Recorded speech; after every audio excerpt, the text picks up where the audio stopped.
Hi everyone, welcome back to another video. ఈరోజు నేను hair కేర్కి సంబంధించిన ఒక షాంపూ షేర్ చేసుకుందాం అనుకున్నాను.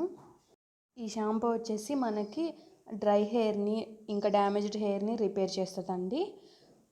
దానికోసం నేను సోప్ నట్స్ తీసుకున్నాను. సోప్ నట్స్ని ఇలా బ్రేక్ చేసుకోండి, సీడ్స్ తీసేసి పైన మాత్రం ఉంచుకోండి. ఇంకా మెంతి పౌడర్ తీసుకున్నాను, ఇంకా అలోవెరా తీసుకున్నాను. మీ దగ్గర ఒకవేళ ఫ్రెష్ అలోవెరా దొరికితే ఫ్రెష్ అలోవెరా తీసుకోండి. నేను వచ్చేసి ఒక గుప్పెడు తీసుకున్నానండి. వాటిని ఒక బౌల్లో వేసి మెంతి పౌడర్ని కూడా యాడ్ చేసుకొని అందులో అలోవెరా జెల్ని ఒక 1.5 స్పూన్ అలా యాడ్ చేస్తున్నాను. ఫ్రెష్ది దొరికింది అనుకోండి, ఇంకొంచెమైనా యాడ్ చేసుకోండి. దానివల్ల మనకి పెద్ద ప్రాబ్లం ఏమి ఉండదు. మనం ఇందులో యూస్ చేసే మెంతి పౌడరు ఇంకా అలోవెరా వాటి వల్లనే మన హెయిర్ అనేది బాగా స్మూత్గా అవుతుంది, ఇంకా డ్రై హెయిర్ని కూడా తగ్గిస్తుందండి. ఇప్పుడు ఇందులో మనం ఒక 1.5 కప్పు వాటర్ యాడ్ చేసి ఒక 1 అవర్ 2 అవర్స్ సోక్ చేసుకోండి. మీరు కావాలంటే ఓవర్ నైట్ కూడా సోక్ చేసుకోవచ్చు. మీకు టైం ఉందనుకుంటే ఓవర్ నైట్ సోక్ చేసుకొని ఎర్లీ మార్నింగ్ లేచిన తర్వాత యూజ్ చేయొచ్చు అనమాట. సోక్ చేసేసిన తర్వాత నేను 1.5 అవర్ అలా సోక్ చేశానండి. సోక్ చేసిన తర్వాత ఇప్పుడు స్టవ్ ఆన్ చేసి స్టవ్ మీద నేను ఒక 2 పొంగులు వచ్చే వరకు దీన్ని మరిగించుకున్నాను. ఇలా మరిగించుకోవటం వల్ల అందులో సోప్ నట్స్లో ఉన్న సోప్ లిక్విడ్ మొత్తం మంచిగా బయటకు రిలీజ్ అవుతుందండి. మనం తర్వాత ఇది కొంచెం ఆరిపోయిన తర్వాత మనం ఆ వాటర్ని సపరేట్ చేసుకొని షాంపూ లాగా యూజ్ చేసుకోవచ్చు అనమాట. మెంతి పౌడర్ లేకపోతే మెంతులు వేసి నానబెట్టుకోండి.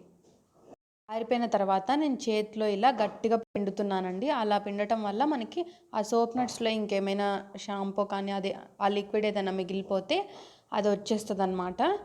ఇప్పుడు నేను ఇంకా ఏదో ఒక గ్లాస్లోకి జార్లోకి మీ ఇష్టము దాంట్లోకి ట్రాన్స్ఫర్ చేసేసుకొని యూస్ చేసుకోవచ్చు.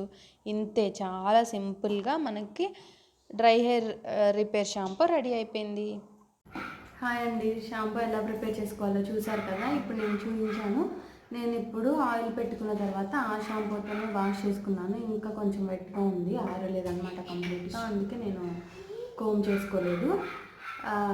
యాక్చువల్గా నేను ఈరోజు థర్స్డే కదా, నేను ట్యూస్డే రోజు హెడ్ బాత్ చేశాను. నేను దేంతో హెడ్ బాత్ చేశానో కూడా మీకు చూపించాను కదా. ట్యూస్డే తర్వాత వెనస్డే నిన్న ఏం చేయలేదు. ఈరోజు మార్నింగ్ వచ్చేసి నేను ఆయిల్ అప్లై చేసేసుకున్నాను నా హెయిర్ మొత్తానికి. ఆయిల్ అప్లై చేసుకొని ఇప్పుడు నేను మీకు చూపించిన షాంపూతో హెయిర్ వాష్ చేసుకొచ్చుకున్నాను. హెయిర్ వాష్ చేసుకొచ్చుకున్నాక ఇలా ఉంది, కంప్లీట్గా ఆరలేదండి. అందుకే కొంచెం మీకు ఇట్లా కనిపిస్తూ ఉందన్నమాట. ఓకేనా.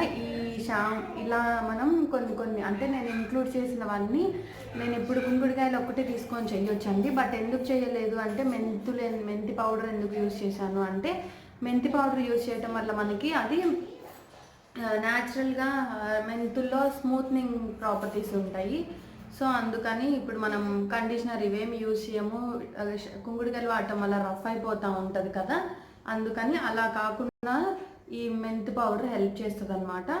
అలోవెరా ఫ్రెష్ది దొరికితే కంపల్సరీ దాన్ని యూజ్ చేయండి. అలోవెరా వల్ల కూడా చాలా బాగా స్మూత్ అవుతుంది హెయిర్ అనేది, ఇంకా హెయిర్ గ్రోత్ ఉంటుంది, హెయిర్ డ్యామేజ్ కాకుండా కూడా ఉంటుంది.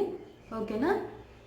నేను ఖచ్చితంగా ట్యూస్డే రోజు చేశానండి. వెనస్డే గ్యాప్ ఇచ్చి థర్స్డే చేశాను. ట్యూస్డే వచ్చేసి పౌడర్స్తో చేశాను, ఏ షాంపూలు ఏ సోప్ నట్స్ ఏమి యూజ్ చేయకుండా.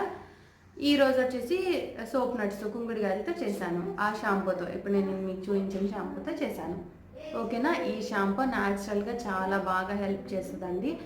అంటే మనకి మెయిన్ కెమికల్ ఎఫెక్ట్ అయితే 100% ఉండదు కాబట్టి న్యాచురల్గా ఇలా చేయొచ్చు అనమాట. నేనైతే ఇలా చేశాను.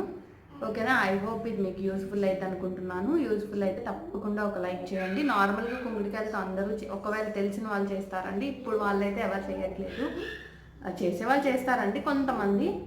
సో డైరెక్ట్గా కుంకుడుకాయలు యూజ్ చేస్తే రఫ్ అయిపోతాయి అనుకున్న వాళ్ళకి ఇలాంటివి ఇంక్లూడ్ చేసుకుంటే అలా అవ్వకుండా ఉంటాయండి. ఇంకా ఎలాంటివి యూజ్ చేయాలి, ఎలాంటి వాటి వల్ల మనకు ఎలాంటి బెనిఫిట్స్ ఉంటాయి అనేది నేను షేర్ చేసుకుంటున్నానండి.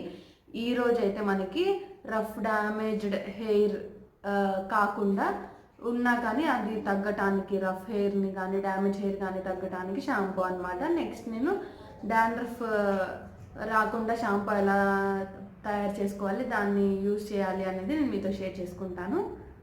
ఈరోజు వీడియో అయితే ఇంతేనండి. ఐ హోప్ ఈరోజు వీడియో మీకు యూస్ఫుల్ అయింది అనుకుంటున్నాను. యూస్ఫుల్ అయితే తప్పకుండా ఒక లైక్ చేసి మీ ఫ్రెండ్స్ అండ్ ఫ్యామిలీ కూడా ఫార్వర్డ్ చేయండి. మన ఛానల్ని కొత్తగా చూస్తుంటే సబ్స్క్రైబ్ చేసుకోవటం మాత్రం మర్చిపోకండి. Thanks for watching. See you in the next video. Take care.